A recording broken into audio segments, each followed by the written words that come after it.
Olá, sejam todos muito bem-vindos ao canal. A teoria do caos e como podemos tirar proveito dela no nosso dia-a-dia. A teoria do caos é um princípio que estuda os sistemas complexos e dinâmicos que são sensíveis às condições iniciais. Isso significa que pequenas variações nas causas podem gerar grandes efeitos imprevisíveis, como o famoso efeito borboleta.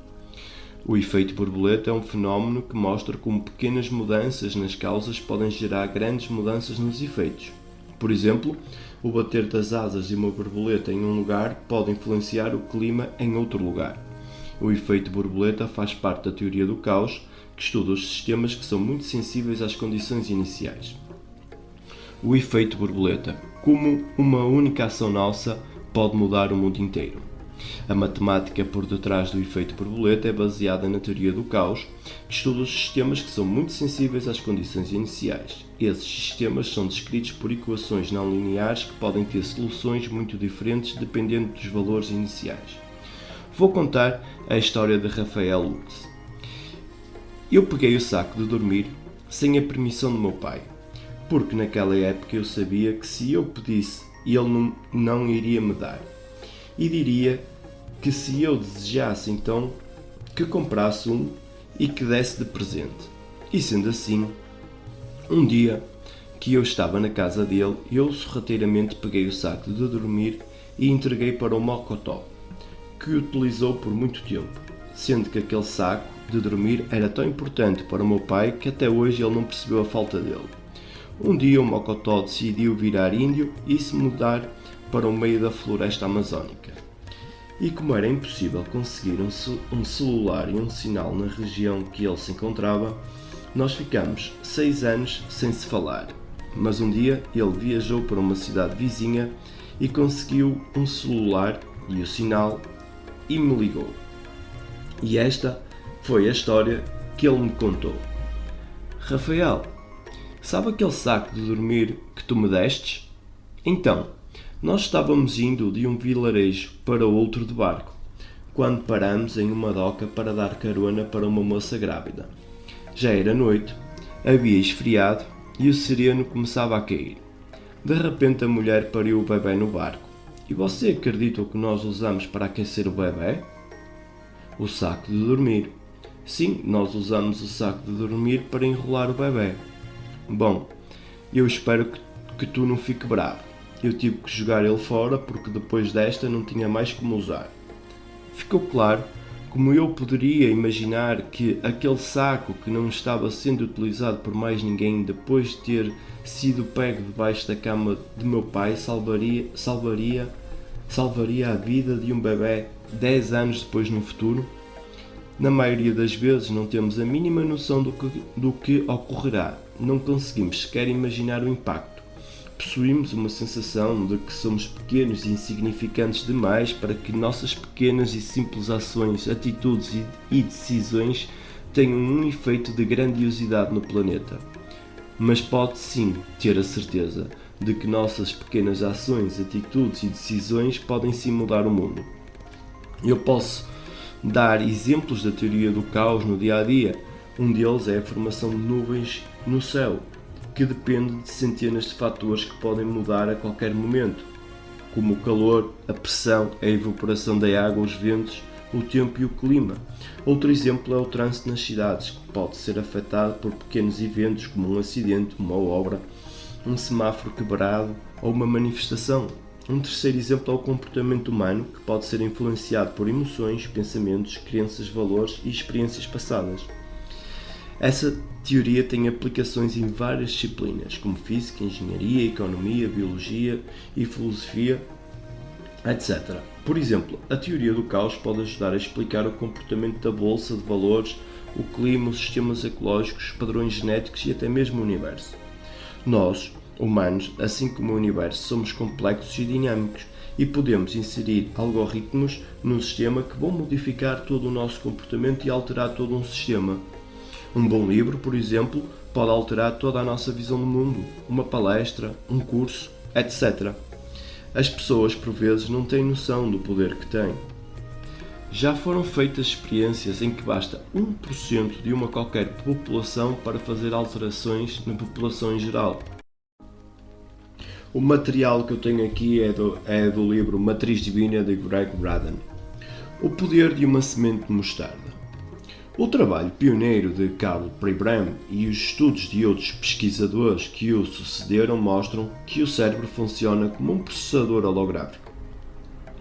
Sendo isso verdadeiro para nós, como indivíduos, é compreensível que nossa mente coletiva e nossa consciência também funcionem assim. Hoje habitam o planeta mais de 6 bilhões de seres humanos e mentes. Dentro da matriz divina, todas as mentes de todos os indivíduos fazem parte de uma consciência única mais ampla. Independentemente da grande diferença que uma mente pareça ter da outra, cada uma delas contém o padrão de toda a consciência. Por meio desse elo, cada um de nós tem acesso direto ao padrão inteiro. Em outras palavras, nós temos o poder de alterar o holograma do nosso mundo. Ainda que para algumas pessoas essa seja uma maneira não convencional de pensar sobre quem somos, para outras trata-se de uma maneira perfeitamente concordante com suas crenças e experiências.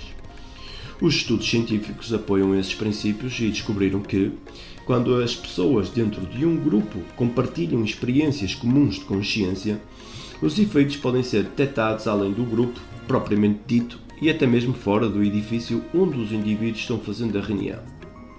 Sem sombra de dúvida, experiências interiores estão acontecendo por meio de caminhos sutis e de maneira a não ficarem restritas pelas assim chamadas leis da física, tão pouco limitadas pela vizinhança imediata. Um exemplo desse fenómeno fica evidente quando se observa o efeito para que a meditação transcendental pode ter sobre as grandes populações.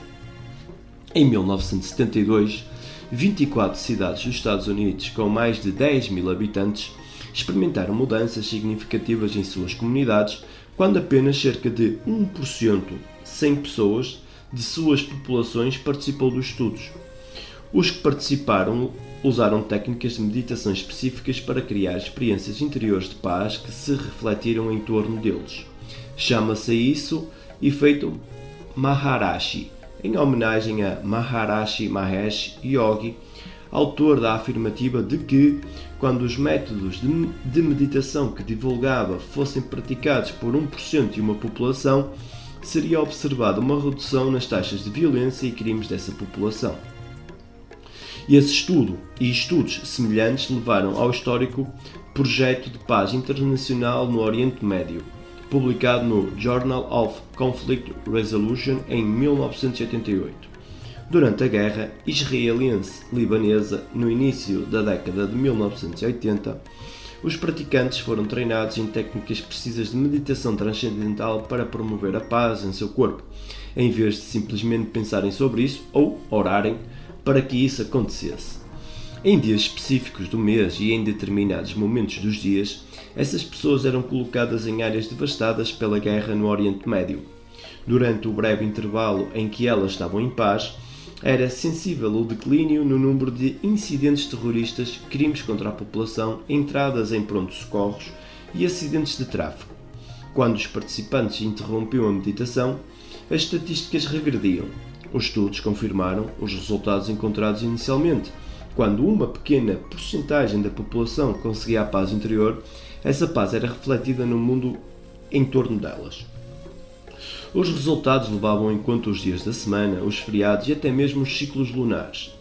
Eram tão coerentes que os pesquisadores foram capazes de identificar o número mínimo de pessoas com paz interior que era preciso ter antes do efeito se espalhar no mundo circunvizinho. Era igual à raiz quadrada de 1% da população. Esse é apenas o número básico necessário para o efeito ser iniciado. Quanto mais pessoas participarem, mais evidentes serão os resultados. Ainda que não possamos entender as razões pelas quais os efeitos estão presentes, as correlações e os resultados demonstram que eles estão lá. Podemos aplicar esse princípio à nossa vida para qualquer grupo de pessoas, independentemente de se tratar de uma comunidade pequena, da congregação de uma igreja, de uma cidade grande ou de um planeta inteiro. A sequência de ações sugerida para determinar quantas pessoas precisam estar reunidas para a obtenção da paz e da cura no seio de certo grupo é: primeiro, determine o número total de pessoas presentes. Segundo, Calculo 1% do número total, multiplico o total do passo 1 por 0,1. 3. Calculo a raiz quadrada de 1%. Digito o número obtido no passo 2 na sua calculadora e pressiono a tecla que calcula a raiz quadrada. Essa sequência de operações dá como resultado números menores do que poderíamos esperar. Por exemplo, uma cidade de milhões de pessoas, o total é de cerca de 100. Em um mundo de 6 bilhões de pessoas, o resultado é de apenas 8.000. E esse cálculo representa apenas o mínimo necessário para que o processo se inicie. Quantas mais pessoas estiverem envolvidas, mais rapidamente o efeito se fará notar. Ainda que esses estudos e outros semelhantes, obviamente, mereçam uma análise mais ampla, eles indicam que os resultados não podem ser atribuídos à sorte. A quantidade mínima de pessoas necessárias para dar partida a uma mudança de consciência é a raiz quadrada de 1% do total de pessoas da população em causa. Talvez essa seja a razão pela qual existam tantas recomendações tradicionais enfatizando a importância de cada indivíduo para o todo. Jesus fez uso do princípio holográfico em uma das suas mais conhecidas parábolas, referindo-se ao poder da crença para ilustrar como apenas um pouco de fé basta para que se abra a porta a uma possibilidade maior. Em verdade vos digo, disse ele, se vossa fé for do tamanho de um grão de mostarda, e se disserem a essa montanha mova-se, ela se moverá. Para vós, nada será impossível. Como vimos, primeiro fazemos as mudanças em nós, e isso simplesmente já vai mudar todo um sistema. Lembrem-se da teoria do caos, que são sistemas complexos e dinâmicos que são sensíveis às condições iniciais, ou seja, uma pequena mudança no sistema inicial vai produzir uma mudança significativa totalmente diferente no resultado final. Essas pessoas que estão na mesma frequência vão entrar em ressonância umas com as outras e assim se altera todo o holograma planetário. As mudanças que tanto queremos para o nosso querido planeta, assim como para toda a humanidade, é terrivelmente simples. Tal ainda não aconteceu simplesmente por ignorância. Quando as pessoas tomarem consciência disto que estamos aqui a abordar, a sociedade muda num piscar de olhos. Eu acho de suma importância cada um de nós buscar com todas as forças conhecer a mente de Deus. Como Einstein disse uma vez, quero conhecer os pensamentos de Deus. O resto são detalhes. Concordo plenamente, o resto são detalhes. Portanto, acredito com toda a certeza que quanto mais informação de qualidade absorvemos, mais rápido nos transformaremos a nós próprios, a humanidade e o planeta. Portanto, estudar sempre. Até ao próximo vídeo. Abraços.